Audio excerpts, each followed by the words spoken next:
Hi and welcome.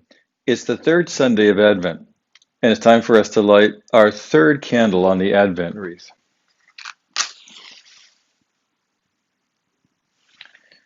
There's something different about this candle in the traditions that we have. As you can see, it's a different color. It's pink. It represents a few different things, but this day for us has two specific themes that are distinct but connected. One is rejoicing, and the other is recentering. The rejoicing part is part of a long tradition of Sundays that punctuate seasons of penitence.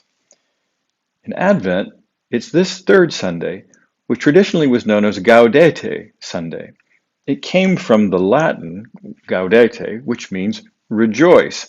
It was the first word in the introit traditionally sung on this day. Rejoice in the Lord always. Again, I say, rejoice. There are similar Sundays in the seasons of Lent and Easter. We'll leave those for a later series. But today, it's important just to remember that the church always offers us this little moment of rejoicing in the middle of a long season. The rejoicing today is all about the hope that's coming. It's all about the promise of the Messiah, a promise that we know has been fulfilled. But it's also rejoicing about the way in which Christians have come to know the Messiah's presence among us, that we share in the way of love, that we show that way to each other and to all those who come to us. And in that way, we become known as co-builders of the kingdom with God.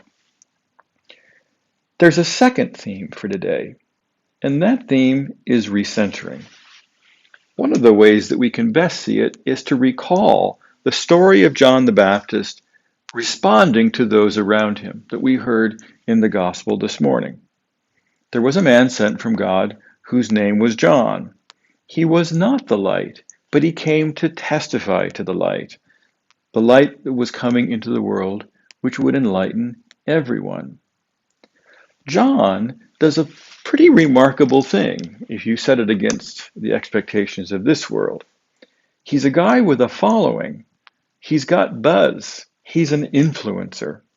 And yet, at the very moment that he might have seized all of that possibility and made for himself a real name, instead, what he does is say to the people around him, I'm not that one. I'm not the one you're looking for.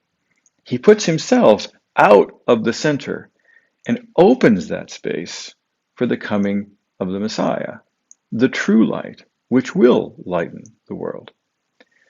There's something in that about how we're supposed to approach the coming of Christmas. We can only make room for God coming in our lives if we're willing to decenter ourselves and to make a space in our hearts for the coming of the love that is God in our lives. So, as we gather around our tables this evening, almost on the precipice of the Nativity, it's a good time to think about how we can move ourselves out of the middle of our own lives just a little bit to make space there for the baby who will be born in Bethlehem. Amen.